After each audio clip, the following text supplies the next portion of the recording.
আসলে আপনাদের সামনে কয়েকটি কথা বলতে চাচ্ছিলাম, যে কথাগুলো বলা উচিত এবং আমার মনে হয় আপনাদেরও এটা জানা উচিত।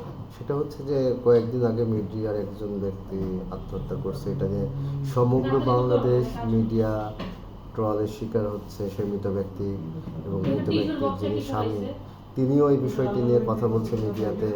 কখনো ভিন্ন ভিন্ন আঙ্গিকে, কখনো নিজেকে বাঁচাতে চাচ্ছে, কখনো স্ত্রীকে দোষারোপ করতে চাচ্ছে।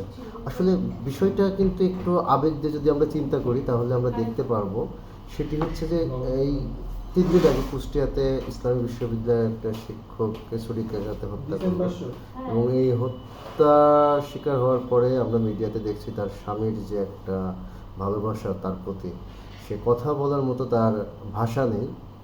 তার আবেগটা সে নিয়ন্ত্রণ করতে পারতেছে না। তার স্ত্রীর সাথে তার যে সম্পর্ক, তার যে 4টা সন্তান, সেই জায়গাগুলো সে কীভাবে এখন টেক কেয়ার করবে এই বিষয়গুলো নিয়ে। উল্টা দিকে মিডিয়া ব্যক্তিত্ব যে নিজে আত্মহত্যা করলো, তার স্বামী দূরে বসে ফেসবুকে ভিডিও দিচ্ছে, ভিডিও কল করতেছে। তার উচিত দেশে আসা, আইনের কাছে তার যদি আত্মসমর্পণ করতে আত্মসমর্পণ করে আইন ফেস করা, কিন্তু এটা না করে সে কী করতেছে, সে বরং তার চরিত্র হনন করতেছে। সে নিজেও বিভিন্ন মিডিয়াতে ট্রলের শিকার হচ্ছে, পাশাপাশি আবার নিজে অন্যের চরিত্র হনন করতেছে। উল্টা দিকে আবার যদি আমি শিক্ষিকার পরিবারের দিকে ফিরে যাই, তাহলে আমরা দেখি যেটা, যে আসলে এই পৃথিবীটা যে শুধুমাত্র গড়ে ওঠে দুইজনার আর বিবাহতে, এটা না, বিবাহর পরে যে জিনিসটা থাকা দরকার সেটা হচ্ছে বিশ্বাস। এবং একে অপরের প্রতি যদি বিশ্বাস না থাকে তাহলে আপনার এই সংসারটা খুব বেশি দূর আগাবে না। এই যেটা খুব জরুরি একটা সংসার আগাতে গেলে। 10 বছর, 20 বছর, 30 বছর আপনি তাকে দেখেন যে অনেকের সংসারেই হয়তো ছোটোখাটো অনেক সমস্যা আছে। অনেকের সাথে তার কাছে জিজ্ঞেস করে দেখবেন তাদের বাবা মার হয়তো অনেক সময় মিসআন্ডারস্ট্যান্ডিং হয়েছে অল্প কিছু সময়ের জন্য। তারপরে দেখবেন তারা উভয়কে খুব রেসপেক্ট করে।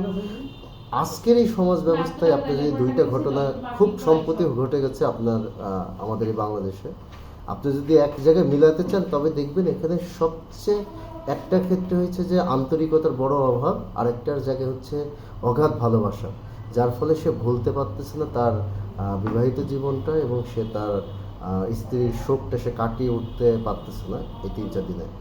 আর মিডিয়া ব্যক্তিত্বর হিসাবটা যদি আপনি করেন, দেখবেন যে তাদের বিবাহ, তারপরে তাদের অনেক ধরনের দেশের বাইরে ঘোরাফেরা করা, এর মূল যে জায়গাটা, সে ভালোবাসাটার হয়তো ঘাটতি আছে বা ছিল, যার কারণে একজন পৃথিবী ছেড়ে চলে গেছে।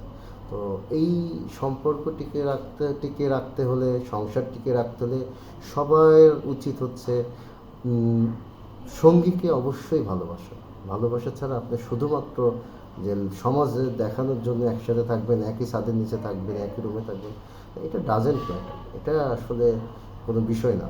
বাস্তবতাটা হচ্ছে আপনাকে সব ঘাত প্রতিঘাত মিলিয়ে আপনাকে টিকে থাকতে হবে। আপনার জন্য টিকে থাকতে হবে, আপনার পরিবারের জন্য টিকে থাকতে হবে, আপনার সন্তানের জন্য টিকে থাকতে হবে। এটাই হচ্ছে আপনার জন্য যে আসল দায়িত্ব, এবং সেই দায়িত্বটা পালন করা। ধন্যবাদ।